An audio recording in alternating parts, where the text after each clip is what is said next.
Friends எல்லாருக்கும் வணக்கம். So இந்த வீடியோவில் நம்ம என்ன பார்க்க போகிறோம் அப்படின்னா மத்திய அரசு தான் பார்க்க போகிறோம். ஸோ சென்ட்ரல் கவர்மெண்ட் தான் பார்க்க போகிறோம். ஓகேங்களா?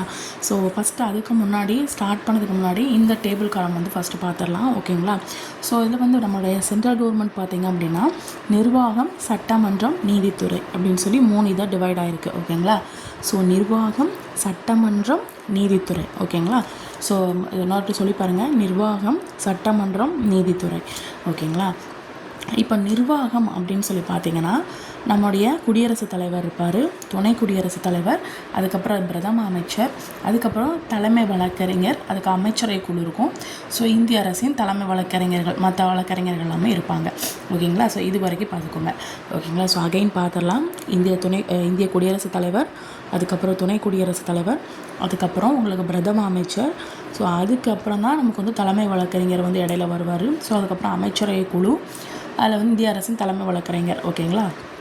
ஸோ அதுக்கப்புறம் இப்போ சட்டமன்றம் இந்த சைடு வரீங்க அப்படின்னா சட்டமன்றத்தில் பார்த்திங்கன்னா என்ன, மத்திய அரசில் சட்டமன்றம் வந்து நாடாளுமன்றமாக இருக்கும். ஓகேங்களா? ஸோ நாடாளுமன்றம் 2ஆக டிவைட் ஆகுது. மாநிலங்களவை, இன்னொன்று மக்களவை. ஓகேங்களா?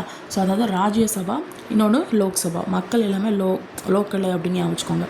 ஸோ இப்போ லோக்சபா. ஓகேங்களா? ஸோ மாநிலங்களவை எடுத்துக்கிட்டிங்க அப்படின்னா அது 2ஆக பிரியுது. ஓகேங்களா? 238 உறுப்பினர்கள் வந்து மாநில சட்டமன்றத்தில் அவங்களால செலக்ட் பண்ணுறாங்க. ஓகேங்களா? மறைமுகமாக. ஓகேங்களா? ஸோ அதுக்கப்புறம் இதே மாநிலங்களில் மீதி 12 உறுப்பினர்களை வந்து குடியரசுத் தலைவர் வந்து நியமனம் செய்கிறாரு மறைமுகமாக. ஓகேங்களா? ஸோ 238, இங்கே 12 உறுப்பினர்கள். ஓகேங்களா? அடுத்து வந்து பார்த்திங்க அப்படின்னா மக்களவையில் அதை என்ன சொல்லியிருக்கா, லோக்கு. ஸோ லோக்கல் அப்படின்னு வச்சுக்கோ, லோக்சபா. ஸோ இது 2ஆக பிரியுது. ஒன்று வந்து 543 உறுப்பினர்கள் மக்களால் நாம செலக்ட் பண்ணுறோம். 2 உறுப்பினர்கள் ஆங்கிலோ இந்தியன். ஓகேங்களா? ஸோ யார் செலக்ட் பண்ணுவோம் அப்படின்னா குடியரசுத் தலைவர் வந்து நியமிப்பார். ஓகேங்களா? லாஸ்ட் ஒன் என்னது அப்படின்னா நீதித்துறை. ஸோ நீதித்துறை கீழே என்னென்னலாம் இருக்குது அப்படின்னா உச்ச நீதிமன்றம், அப்போ அதுக்கு ஒரு ஹெட்டு தலைமை நீதிபதி, அவருக்கு கீழே மற்ற நீதிபதிகள். ஓகேங்களா? ஸோ இப்போ அந்த இயர்ஸ்லாம் அவரோட பார்த்துக்கலாம். ஓகேங்களா? இயர்ஸில் அந்த யாருக்கு என்னென்ன பகுதி அப்படிங்கிறத பார்த்துடலாம். ஓகேங்களா? ஸோ வந்து பார்த்திங்கன்னா 52 to 78. ஓகேங்களா? ஸோ 52லேருந்து 78 வரைக்கும் நிர்வாகத்தை பற்றி சொல்லும். ஓகேங்களா? 52லேருந்து 78 வரைக்கும் உங்களுக்கு வந்து நிர்வாகத்தை பற்றி சொல்லும். ஓகேங்களா? ஸோ இப்போ 52 இருக்கா. ஸோ இந்திய குடியரசுத் தலைவரை பற்றி சொல்கிறது வந்து 52. துணை குடியரசுத் தலைவர் அப்படிங்கிறத இந்த 5க்கு அப்புறம் என்னது 6, 2க்கு அப்புறம் என்னது 3. ஸோ அப்போ 52, 63ங்கிறது ஈஸியாக வச்சுக்கலாம். 52ங்கிறது அதாவது 50னா என்னது பாதி தானே, பாதிக்கு ஒரு 2 இது தள்ளி. ஓகேங்களா? ஸோ 52 to 78 வரைக்கும். இதில் 52 இருக்கா, 5க்கு அப்புறம் என்னது 6, ஸோ 2க்கு அப்புறம் என்னது 3. ஸோ அப்போ அதை அப்படியே அடுத்த நம்பரை போட்டோன்னா துணை குடியரசுத் தலைவர் வந்துடுவார். இந்திய குடியரசுத் தலைவருக்கு வயசு வந்து 35 வயசு கம்ப்ளீட்டாக இருக்கணும். துணை குடியரசுத் தலைவருக்கு பார்த்தீங்கன்னா 35 வயசு கம்ப்ளீட்டாக இருக்கணும். ஸோ நெக்ஸ்ட்டு பிரதம அமைச்சர். இவர் பார்த்திங்கன்னா இவருடைய அந்த பகுதி எந்த இது சொல்லுது அப்படின்னா 74, 75. ஓகேங்களா? ஸோ 74, 75, 7 நாளும் 7, 5. ஓகேங்களா? 7 நாளும் அவர் என்ன பண்ணுவார், 7 மணி நேரம் வேலை பார்ப்பார் அப்படின்னு ஞாபகம் வச்சுக்கலாம். இல்லை 7 to 5 மணி வரை வேலை பார்ப்பாருன்னு கூட ஞாபகம் வச்சுக்கலாம். ஓகேங்களா? ஸோ அதுக்கப்புறம் 76வது வந்து தலைமை வழக்கறிஞர், அட்டார்னி ஜெனரல் சொல்லுவாங்க. ஸோ அவங்கள பற்றி சொல்லுது. ஓகேங்களா? ஸோ இது புரிஞ்சிச்சா? ஸோ 52 to 78 நிர்வாகத்தை பற்றி சொல்லுது. 52 அப்படிங்கிறது வந்து உங்களுக்கு குடியரசுத் தலைவர். ஸோ 5க்கு அப்புறம் என்னது 6, 2க்கு அப்புறம் என்னது 3. ஸோ இப்போ 63ங்கிறது வந்து உங்களுக்கு துணை குடியரசுத் தலைவர். பிரதம அமைச்சர் வந்து 7 4, 7 5. அப்போ 7 4, 7 5, 74, 75. அப்புறம் இந்த அட்டார்னி ஜெனரல் அவர் வந்து 76. ஓகேங்களா? ஸோ இதெல்லாம் முடிஞ்சிச்சா? அதுக்கப்புறம் சட்டமன்றம் வரும். நீங்கள் என்ன நம்பரை விட்டோமோ அதே நம்பர் இங்கே வரும். ஓகேங்களா? அதுக்கு அடுத்த நம்பர் வரும். 78 விட்டுருக்கோமோ, ஸோ 79. 79லேருந்து 1 to 2, 122 வரைக்கும். ஓகேங்களா? ஸோ அதுக்கப்புறம் இது நாடாளுமன்றம் சொல்கிறோமா, சட்டமன்றத்தை என்ன சொல்கிறோம், நாடாளுமன்றம் சொல்கிறோம். ஸோ 79 நாடாளுமன்றம் வந்து நாடாளு ஏழு. ஓகேங்களா?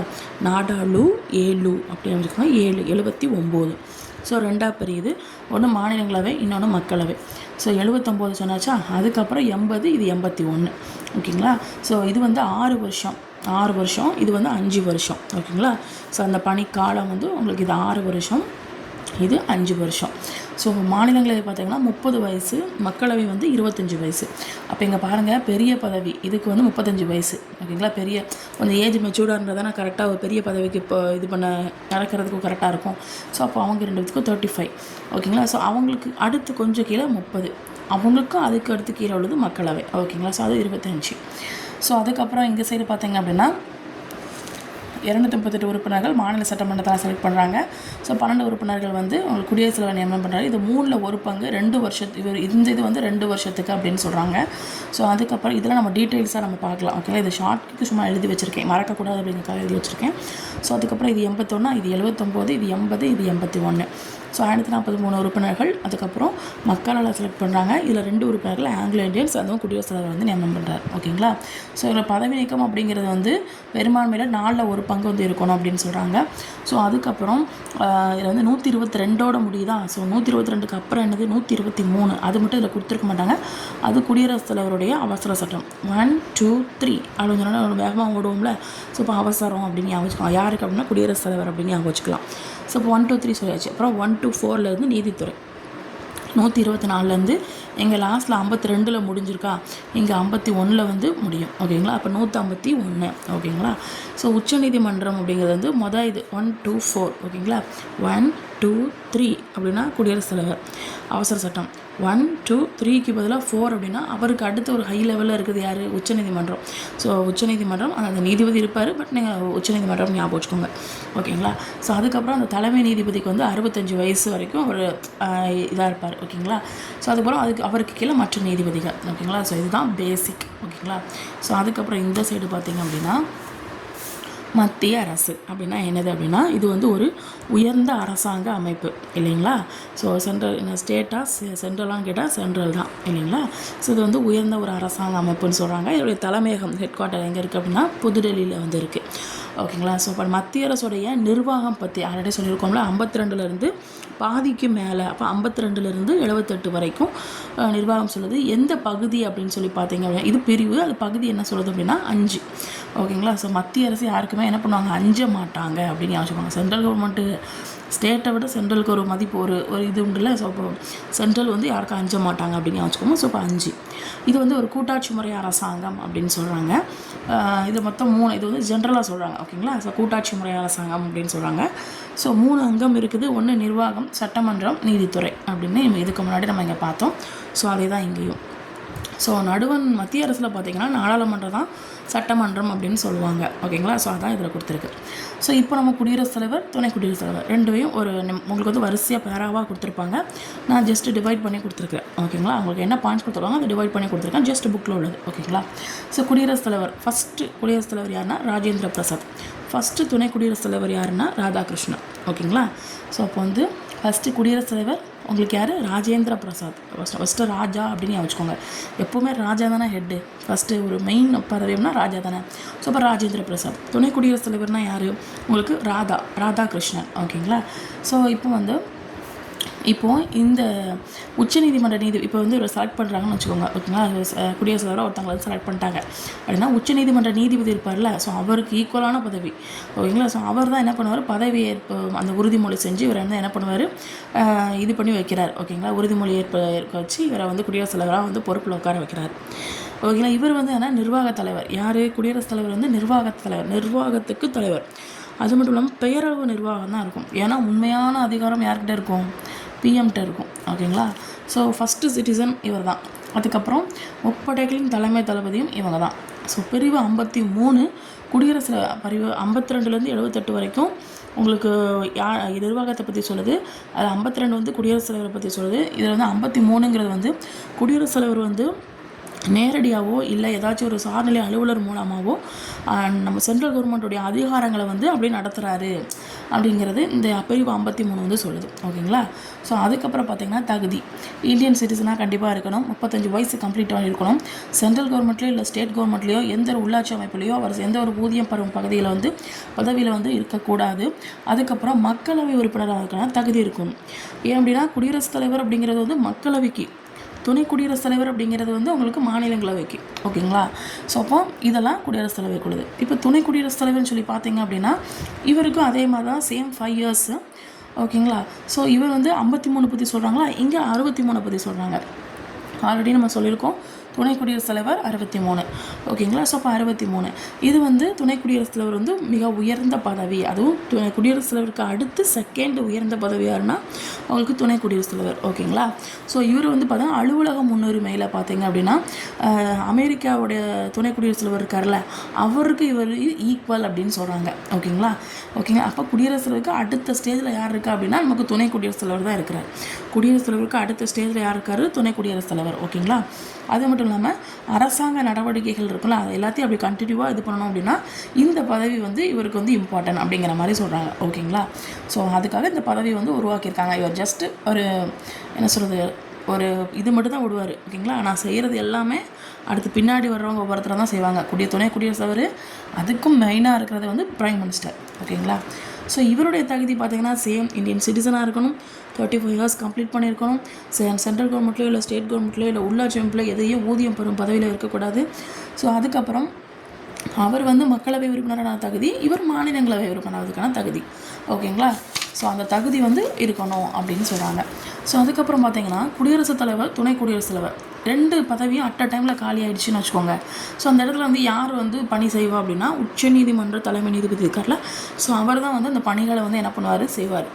ஓகேங்களா. ஸோ 1969 ஒரு தடவை இது வந்து உச்சநீதிமன்ற தலைமை நீதிபதியாக இருக்கக்கூடிய ஹிதாயத்துல்லா அவர் வந்து இது மாதிரி பண்ணியிருப்பார் அப்படின்னு சொல்லுவாங்க. ஓகேங்களா. ஸோ அதுக்கப்புறம் குடியரசுத் தலைவர், இங்கே துணை குடியரசுத் தலைவர்னு பார்த்தோமா, இங்கே குடியரசுத் தலைவர் பார்த்திங்கன்னா வாக்காளர் குழுமத்தில் 10 வாக்காளர்கள் வந்து முன்மொழியவும் 10 வாக்காளர்கள் வந்து வழிமொழியவும் வேண்டும் அப்படின்னு சொல்லியிருக்கிறாங்க. ஓகேங்களா. இப்போ குடியரசுத் தலைவர் இருக்கிறாரு. ஸோ இவர் வந்து பாராளுமன்றம் அல்லது சட்டமன்ற உறுப்பினராக இருக்கக்கூடாது அப்படின்னு சொல்கிறாங்க. சப்போஸ் அவர் வந்து அந்த உறுப்பினராக அங்கே இருந்தார் அப்படின்னா, குடியரசுத் தலைவராக பதவி இருக்கிறாரு அப்படின்னா அந்த டைமில் இந்த 2ல் ஏதாவது ஒன்றில் அவர் பதவி இருந்தானா காலி பண்ண சொல்லிடுவாங்க. ஆட்டோமேட்டிக்காக காலியாயிரும். ஏன்னா அவர் குடியரசுத் தலைவர் அப்படிங்கிற மிகப்பெரிய பதவியில் இருக்கிறார். ஸோ அவர் போய் இந்த 2 இதுலேயும் வந்து உறுப்பினராக இருப்பார்னா இருக்க மாட்டார். ஓகேங்களா. ஸோ அதுக்கப்புறம் பார்த்திங்க அப்படின்னா தேர்தல் அப்படின்னு சொல்லி பார்த்தீங்க அப்படின்னா இப்போ அதே மாதிரி இங்கே துணை குடியரசுக்கு பார்த்தோன்னா, இப்போ துணை குடியரசுத் தலைவரை வந்து ஒன்று பதவி அவரே வந்து திறந்துட்டு வேண்டாம் அப்படின்னு காரணமோ, இல்லை அவர் இறந்துட்டார் அப்படிங்கிற காரணம், இல்லை வந்து பணி நீக்கம் ஏதாவது தவறு செஞ்சு பணி நீக்கம் பண்ணிட்டாங்க அப்படின்னா அந்த பதவி அப்படியே முடிவுக்கு வந்துடும். அகைன் வந்து என்ன பண்ணுறாரு அப்படின்னா அவர் வந்து மறுபடியும் துணை குடியரசுத் தலைவராக ஒருவேளை இறக்கலை அப்படின்னா ஏதாவது ஒரு காரணத்தினால வந்து பணி நீக்கம் பண்ணியிருக்காங்க அப்படின்னா மறுபடியும் அதே இடத்துல வந்து அவர் என்ன பண்ணுறாரு, துணை குடியரசுத் தலைவர் வந்து வரலாம் பதவி மறுபடியும் இது எலெக்ஷன் அவருக்குன்னு ஒரு மறைமுக தேர்தல் பண்ணி அவர் என்ன பண்ணலாம், எலெக்ட் பண்ணலாம். ஓகேங்களா. இப்போ தேர்தல் சொல்லி பார்த்தீங்க அப்படின்னா இவருக்கும் துணை குடியரசுத் தலைவருக்கும் ஒற்றை மாற்று வாக்குமூலம் விகிதாச்சார பிரதிநிதித்துவத்தின் அடிப்படையில் வாக்காளர் குழுமத்தால் குடியரசுத் தலைவர் வந்து தேர்ந்தெடுப்பாங்க. அந்த வாக்காளர் குழுமம் அப்படிங்கிறது யார் யார் அப்படின்னா மாநிலங்களவை, மக்களவை. ஓகேங்களா. அதாவது இங்கே பார்த்தோம்ல, இங்கே இருக்கிற குடியரசுத் தலைவரை வந்து நியமிக்கணும்னா அந்த மாநிலங்களவை, மக்களவை. ஓகேங்களா. அதுக்கு உறுப்பினர்கள், அதுக்கப்புறம் மாநிலத்தை சட்டமன்ற உறுப்பினர்கள், அதுக்கப்புறம் தேசிய தலைநகர் டெல்லி மற்றும் புதுச்சேரி தேர்ந்தெடுக்கப்பட்ட உறுப்பினர்கள், இவங்க எல்லாமே சேர்ந்து தான் வாக்காளர் குழுமம் அப்படின்னு சொல்கிறாங்க. இவங்க தான் என்ன பண்ணுறாங்க, குடியரசுத் தலைவர் என்ன பண்ணுறாங்க, அந்த ஒற்றை மாற்று விகிதாச்சார பிரதிநிதித்துவ அடிப்படையில் செலக்ட் பண்ணுறாங்க. நெக்ஸ்ட் இங்கே இவர் எப்படி செலக்ட் பண்ணுறாங்க அப்படின்னா பிரிவு 66(1) இவங்க மக்களால் நேரடியாக யாரும் செலக்ட் பண்ண மாட்டாங்க. அதாவது குடியரசுத் தலைவருக்கு எப்படி இது பண்ணுறாங்களோ அதே மாதிரி தான் அப்படின்னு சொல்கிறாங்க. மறைமுக தேர்தல் அப்படின்னு சொல்கிறாங்க. அப்போ இது எப்படி ஆகுதுன்னா 6 ஒருத்தர், அதாவது 6வது ஒருத்தர் வந்து மறைமுக தேர்தல் மூலம் செலக்ட் பண்ணுங்கள் அப்படின்னு யோசிச்சோம். 6வது ஒருத்தர் துணை குடியரசுத் தலைவர் அப்படின்னு ஞாபகம் வச்சுக்கலாம். ஓகேங்களா. அதுக்கப்புறம் இப்போ ஒரு பாக்ஸ் மாதிரி கொடுத்துருப்பாங்க. அந்த பாக்ஸில் வந்து பார்த்திங்கன்னா புதுடெல்லியில் ராஷ்டிரபதி பவனில் குடியரசுத் தலைவருடைய இல்லமும் சரி அலுவலகமும் சரி ஒரே கட்டிடத்தில் வந்து இருக்கும். ஓகேங்களா. இவருடைய இருப்பிடம் ப்ளஸ் அலுவலகம் பார்த்தீங்கன்னா இன்னும் 2 இடத்துல எக்ஸ்ட்ரா இருக்குதுன்னு சொல்கிறாங்க. ஓகேங்களா. இயர்லி ஒன்ஸ் என்ன பண்ணுவார், ஆஃபீஸ் ஒர்க் அங்கே போய் பண்ணிவிட்டு அதுக்கப்புறம் வருவார். ஓகேங்களா. அந்த 2 இடம் அப்படிங்கிறது என்னென்னா சிம்லாவில் இருக்கக்கூடிய ரீட்ரீட் கட்டிடம், அப்புறம் வந்து ஹைதராபாத்தில் இருக்கக்கூடிய ராஷ்டிரபதி நிலையம். ஓகேங்களா. வடக்கு தெற்கா அமைஞ்சிருக்கு. இது வந்து நாட்டுடைய ஒற்றுமை அப்புறம் கலாச்சார ஒற்றுமை வந்து ஒரு பறைசாற்றுக்குது அப்படின்னு அதுக்காக இது இருக்குது அப்படிங்கிற மாதிரி அவங்க சொல்கிறாங்க. ஓகேங்களா. குடியரசுடைய அதிகாரங்கள் என்னென்ன அப்படிங்கிறத பார்க்கலாம். ஓகேங்களா. பிரிவு 77 அப்படிங்கிறது வந்து உங்களுக்கு என்ன சொல்லுது அப்படின்னா அதாவது சென்ட்ரல் கவர்மெண்ட், அதாவது மத்திய அரசு இருக்குல்ல, அதனுடைய நிர்வாக நடவடிக்கை எல்லாமே குடியரசுத் தலைவருடைய பெயராலேயே அப்படியே நடக்கும் அப்படின்னு சொல்கிறாங்க. அப்போ 7 வாரத்தில் 7 நாள்னா 7 நாளும் சென்ட்ரல் கவர்மெண்ட் இருக்கக்கூடிய அந்த நிர்வாகம் எல்லாமே குடியரசுத் தலைவர் பெயராலேயே நடக்கும். ஓகே, அவரோட பெயரால் தான் நடக்கும், அவர் போய் செய்ய மாட்டார். ஓகேங்களா? ஸோ அப்போ வாரத்தில் 7 நாள்னா 7 நாளும் அப்படிங்கிற மாதிரி ஞாபகம் வச்சுக்கோங்க. ஸோ இது வந்து யார் யாரை நியமிப்பம் பண்ணுவார் அப்படின்னா பிரைம் மினிஸ்டர், அதுக்கப்புறம் மற்ற அமைச்சர்கள். ஓகேங்களா? ஸோ என்ன பண்ணுவாங்க, துறைகளை வந்து ஒதுக்கீடு பண்ணுவாங்க. அந்த அமைச்சரவை உறுப்பினர்கள் இருப்பாங்கல்ல, ஸோ பிரதம அமைச்சருக்கு கீழே நிறைய அமைச்சரவை குழு இருக்கும், அந்த அமைச்சரவை உறுப்பினர்கள் இருப்பாங்கள்ல, ஸோ அவங்கள வந்து என்ன பண்ணுவாங்க, பிரைம் மினிஸ்டருடைய ஆலோசனைப்படி தான் யார் செலக்ட் பண்ணுவோம் அப்படின்னா குடியரசுத் தலைவர் வந்து செலக்ட் பண்ணுவார். அவரே ஆட்டோமேட்டிக்காக நான் எனக்கு வேணும் அவர் வேணும் அப்படி சொல்ல மாட்டார். பிரைம் மினிஸ்டர் என்ன சொல்கிறார் அந்த ஆலோசனை கேட்டு அவர் வந்து சொல்வார். ஓகேங்களா? ஸோ அதுக்கப்புறம் பார்த்தீங்கன்னா குடியரசில் வந்து யாரெல்லாம் நியமனம் செய்வார் அப்படிங்கிறத பார்க்கலாம். மாநில ஆளுநர் இருக்கார்ல, ஒவ்வொரு மாநிலத்துக்கும் ஒவ்வொரு ஆளுநர் இருப்பார். அப்போ அந்த குடியரசுத் தலைவர் வந்து அந்த மாநிலத்துடைய ஆளுநரை வந்து செலக்ட் பண்ணுவார். ஓகேங்களா? அதுக்கப்புறம் உயர்நீதிமன்ற தலைமை நீதிபதி, உச்ச நீதிமன்றமும் சரி உயர்நீதிமன்றம் தலைமை நீதிபதியை செலக்ட் பண்ணுறாங்க. ஸோ அவங்களுக்கு கீழே இதர நீதிபதிகள் இருப்பாங்களா, ஸோ அவங்கள. அதுக்கப்புறம் தலைமை வழக்கறிஞர், அதுக்கப்புறம் தலைமை கணக்கு தணிக்கையாளர், அப்புறம் இந்திய தலைமை தேர்தல் ஆணையர்களையும், அப்புறம் 2 தேர்தல் ஆணையர்கள், தலைமை தேர்தல் ஆணையர்கள் இருப்பாங்களா அவங்களையும், அவங்களுக்கு கீழே இருக்க தேர்தல் ஆணையர்களையும் செலக்ட் பண்ணுவாங்க.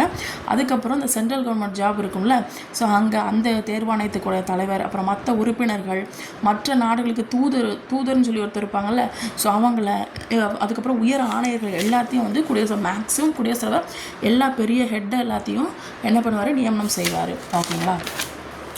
ஸோ அதுக்கப்புறம் சட்டமன்ற அதிகாரங்கள் பார்த்திங்க அப்படின்னா எலெக்ஷன் நடந்து முடிஞ்சதுக்கப்புறம் என்ன நடக்கும், அந்த ஒரு கூட்டத்தொடர் மாதிரி கூட்டுவாங்க. ஓகேங்களா? ஸோ நாடாளுமன்றத்தில் என்ன பண்ணுவாங்க அப்படின்னா ஒரு புதிய கூட்டத்தொடர் மாதிரி ஒரு மீட்டிங் மாதிரி போடுவாங்க.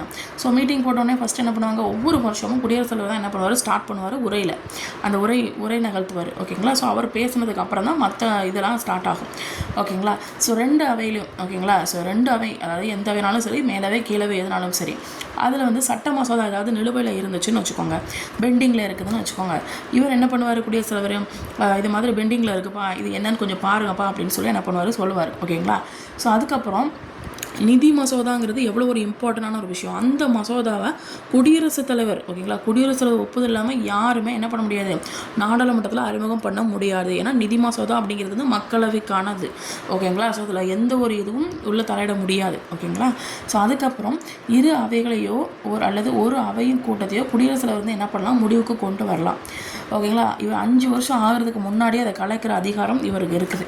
ஓகேங்களா? அதுக்கப்புறம் அந்த 238 + 12 உறுப்பினர்களை மாநிலங்களவையில் செலக்ட் பண்ணுவார்ல, ஸோ அந்த 12 பேரை எப்படி செலக்ட் பண்ணுவார் அப்படின்னா அந்த கலை, இலக்கியம், அறிவியல், விளையாட்டு, சமூக பணி, இந்த மாதிரி விஷயம்லாம் அதில் ஒரு பெஸ்ட்டாக வளர்ந்து இது பண்ணியிருப்பாங்களே, ஸோ அவங்கள வந்து செலக்ட் பண்ணுவாங்க. அந்த 12 உறுப்பினராக குடியரசுத் வந்து நியமனம் செய்வார். எதில், மாநிலங்களவையில். ஓகேங்களா? ஸோ அதுக்கப்புறம் பார்த்திங்கன்னா 2 பேர், நம்ம மக்களவையில் 2 பேர் எக்ஸ்ட்ரா இருப்பாங்களா, 253 ஒருத்தர் இருப்பாங்க, அது மக்கள் நம்ம தேர்ந்தெடுக்கிறோம். இன்னும் 2 பேர் இருக்காங்களா, ஸோ ஆங்கிலோ இந்தியன்ஸ், அவங்கள வந்து குடியரசுத் தலைவர் வந்து என்ன பண்ணுறாரு, தேர்ந்தெடுப்பார். ஆனால் மக்களவையில் போதுமான அந்த பிரதிநிதித்துவம் இல்லை அப்படிங்கிற சமயத்தில் அவங்கள வந்து செலக்ட் பண்ணுவாங்க. ஓகேங்களா? ஸோ நெக்ஸ்ட்டு வந்து நிதி அதிகாரம் அப்படிங்கிறத பார்த்தோம் அப்படின்னா, இப்போ இது வந்து சட்டம் சம்மந்தமாக பார்த்தோம். ஸோ அந்த சட்ட மசோதா அதெல்லாம் பார்த்தோம், அந்த அவையை கலைக்கிறது அதெல்லாம் பண்ணோம், அப்புறம் நிதி மசோதா அதெல்லாம் பார்த்தோம். இப்போ வந்து நிதி அதிகாரம், இது வந்து பார்த்திங்க அப்படின்னா இப்போ சென்ட்ரல் கவர்மெண்ட் இருக்குது. ஓகேங்களா? சென்ட்ரல் கவர்மெண்ட் என்ன பண்ணுது, வரவு செலவு இப்போ வந்து வருஷத்துக்கான வரவு செலவு திட்டம் இது அப்படின்னு சொல்லுவாங்கள்ல, ஸோ அது வந்து குடியரசுத் தலைவர் வந்து என்ன ஃபஸ்ட்டு ஓகே இதை பார்த்துட்டு ஓகேப்பா அப்படின்னு சொல்லி அனுமதி கிடச்சதுக்கு அப்புறமா தான் என்ன பண்ணுவாங்க, நிதி அமைச்சர்கிட்ட கொண்டு போவாங்க.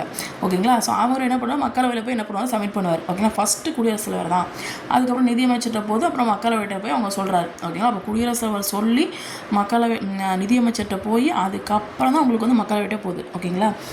ஸோ அவசரகால நிதியை வந்து குடியரசுத் தலைவர்கிட்ட வந்து கொடுத்துருப்பாங்க. அவசரகால நிதி ஏதாவது ஒரு அவசரமான காலகட்டத்தில் வெள்ளமோ, ஏதோ ஒரு பஞ்சமோ, ஏதோ ஒரு நோயால் பாதிக்கக்கூடிய ஏதோ ஒரு இதால் அஃபெக்டாக இருந்துச்சு அப்படின்னா அந்த காலகட்டத்தில் அந்த அமௌண்ட்டை வந்து யார்கிட்ட கொடுத்துருப்பாங்கன்னா குடியரசுத் தலைவர்கிட்ட கொடுத்துருப்பாங்க. ஸோ அந்த மாதிரி பிரச்சனை டைமில் குடியரசுத் தலைவர் வந்து அதை வந்து என்ன பண்ணுவார், கொடுப்பார். ஓகேங்களா? ஸோ அதாவது எதிர்பாராத ஏதாவது செலவினங்கள் ஏதாவது இருந்துச்சு அப்படின்னா அவர் அது வந்து என்ன பண்ணுவார், எடுத்து கொடுப்பார். ஓகேங்களா? ஸோ குடியரசுத் தலைவருக்கு மட்டும்தான் அந்த அதிகாரம் அப்படிங்கிறது இருக்குது. ஓகேங்களா? ஒவ்வொரு 5 வருஷத்துக்கும் என்ன பண்ணுவார், ஒரு நிதிக்குழு அப்படிங்கிறத ஒன்று அமைப்பார். ஓகேங்களா? ஸோ அதுக்கப்புறம் இப்போ நீதி அதிகாரங்களை பற்றி பார்க்க போகிறோம்.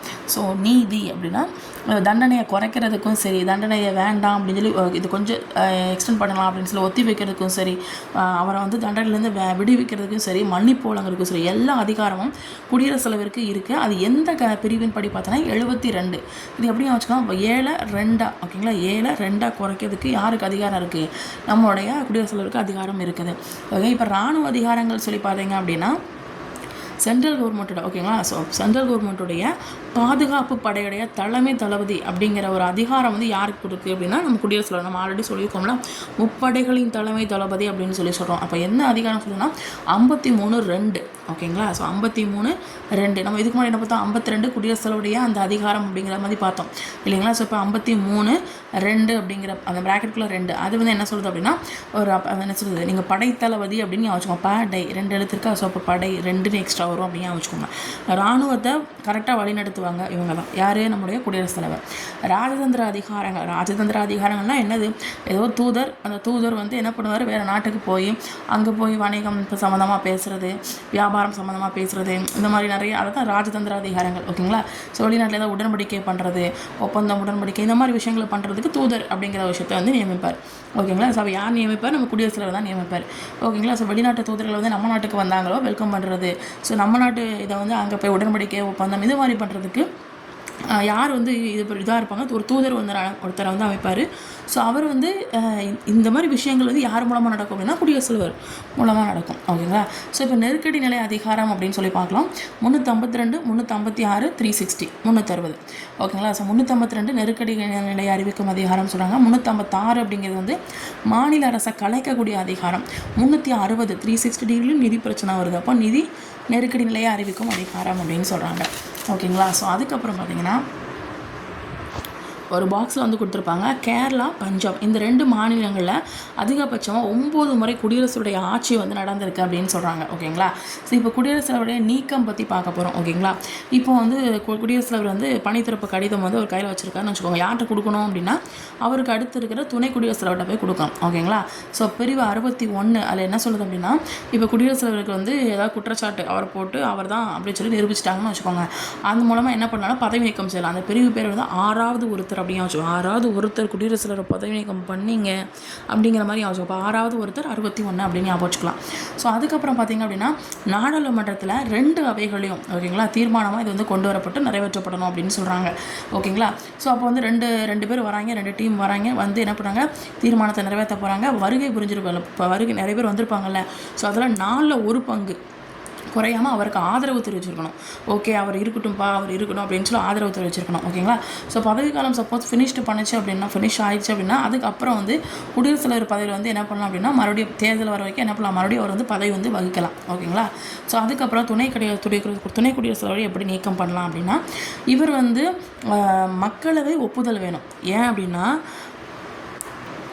மக்களவைங்கிறது குடியரசுத் தலைவருக்கு உள்ளது. ஸோ அப்போ ஜஸ்ட்டு ஒப்புதல் மட்டும் இருந்தால் போதும். மாநிலங்களவையுடைய பெரும்பான்மை வேணும். ஏன் அப்படின்னா மாநிலங்களுடைய தலைவரே உங்களுக்கு துணை குடியரசுத் தலைவர் தான். ஸோ அப்போ மாநிலங்களவையுடைய மாநிலங்களவை இருக்குல்ல அதோடைய எது வேணும் அப்படின்னா பெரும்பான்மை இருந்தால் மட்டும்தான் துணை குடியரசுத் தலைவரை நீக்கம் பண்ண முடியும் அப்படின்னு சொல்கிறாங்க. ஏன் அப்படின்னா மாநிலங்களவை வந்து துணை குடியரசுத் தலைவருக்கு, மக்களவை வந்து குடியரசுத் தலைவருக்கு ஓகேங்களா. ஸோ அதுக்கப்புறம் 14 நாளுக்கு முன்னாடியே என்ன பண்ணணும் அப்படின்னா இன்ஃபார்ம் பண்ணணும். இது மாதிரி இவர் வந்து பணி நீக்கம் பண்ண போகிறோம்ப்பா, உங்களை வந்து பணி நீக்கம் பண்ண போகிறோம் 14 நாளுக்கு முன்னாடியே என்ன பண்ணணும், இன்ஃபார்ம் பண்ணணும் அப்படின்னு சொல்கிறாங்க. ஸோ துணை குடியரசுத் தலைவருடைய செயல்பாடு என்னென்னு சொல்லி பார்க்கலாம் ஓகேங்களா. ஸோ இவர் வந்து ஆல்ரெடி சொன்ன மாதிரி இவர் மாநிலங்களவைக்கான தலைவர் ஓகேங்களா. அது மட்டும் இல்லாமல் மாநிலங்களவையில் ஏதாவது நடவடிக்கைகள் இருந்துச்சு அதனால் முறைப்படுத்துறதுக்கான இது வழிகளை செய்வார். ஸோ ஏதாவது மரபு ஒழுங்குமுறை அப்புறம் தீர்மானிக்கிறது இந்த மாதிரி விஷயங்கள்லாம் பண்ணுவார். மாநிலங்களவையில் ஏதாவது தீர்மானம் கொண்டு வரணும் அப்படின்னா, ஏதாவது கேள்விகள் எழுப்பணும் அப்படின்னா அதற்கு வந்து அனுமதிப்பார். ஸோ அதுக்கப்புறம் ஏதாவது பெரிய ப்ராப்ளம்ஸ் ஏதாச்சும் வந்துச்சு அப்படின்னா அந்த அவையை வந்து என்ன பண்ணலாம், ஒன்று ஒத்தி வைக்கலாம், இல்லை வேண்டாம் அப்படின்னு சொல்லி முடிவுக்கு கொண்டு வரலாம். யார்? நம்முடைய துணை குடியரசுத் தலைவர். எதில்? மாநிலங்களவையில் ஓகேங்களா. மக்களவையில் கிடையாது, மக்களவை எப்போவுமே குடியரசுத் தலைவர் ஓகேங்களா. ஸோ சப்போஸ் குடியரசுத் தலைவர் வந்து உடல்நலை குறைவாக இருந்தாருன்னு வச்சுக்கோங்க. ஸோ அவரோட கடமையை அவரால் செய்ய முடியல அப்படின்னா அவருக்கு கீழே இருக்கிறது யார்? துணை குடியரசுத் தலைவர். அவர் என்ன பண்ணுவார், ஒரு இந்த பதவியில் வந்து வகிப்பார் ஓகேங்களா. ஸோ அடுத்த குடியரசுத் தலைவர் வர வரைக்கும் ஓகேங்களா 6 மாதம் அவரது பணியில் வந்து செய்வார் ஓகேங்களா, அதிகபட்சம் ஓகேங்களா. ஸோ அதுக்குள்ளேயும் செலக்ட் பண்ணிடுவாங்களா. ஸோ அதுக்காக 6 மாதம் அப்படின்னு கொடுத்துருக்காங்க. முடிவு வாக்குன்னு சொல்கிறாங்க. முடிவு வாக்கு என்னென்னா மாநிலங்களவை இருக்குது, சட்ட மசோதா வந்து ஏற்றுறாங்கன்னு வச்சுக்கோங்க. அந்த மசோதாவை வந்து என்ன பண்ணுறாங்க, ஓட்டு போடுறாங்க. சரி ஓட்டுனா என்னது, யாரெல்லாம் அந்த மசோதாவுக்கு ஓகே சொல்கிறீங்கப்பா அப்படின்னு கேட்பாங்க. சப்போஸ் வாக்கெடுப்பு வந்து 2 சமமாக இருக்குது, 2 பேருமே ஈக்குவல் அப்படின்னு சொல்லி சொன்னாங்கன்னா இந்த துணை குடியரசுல வந்து 1 ஓட்டு போட்டால் போதும், அவர் என்ன சொல்கிறாரோ அதுதான் ஓகேங்களா. ஸோ இந்த மசோதா எனக்கு வேண்டாம் அப்படின்னு சொன்னால் அந்த மசோதாவுக்கு ஃபுல்லாக கேன்சல் ஆகிடும். ஃபுல்லாக எல்லாருமே வந்து அப்போ பார்த்தீங்கன்னா துணை குடியரசுடைய அந்த ஒரு ஓட்டு தான் முக்கியம் அப்படின்னு சொல்கிறாங்க. ஓகேங்களா, அதாவது பிரிவு 100 அப்படிங்கிறது சொல்கிறாங்க. ஓகேங்களா, ஸோ இப்போ நூறுரூபா கொடுப்பாங்க ஓட்டுக்கு அப்படிங்கிற மாதிரி ஞாபகம் வச்சுக்கோங்க, ஜஸ்ட் ஒரு இதுக்காக. ஓகேங்களா, ஸோ அடுத்து வந்து பார்க்கலாம் பிரைம் மினிஸ்டர் வந்து பார்க்க போகிறோம். ஓகேங்களா,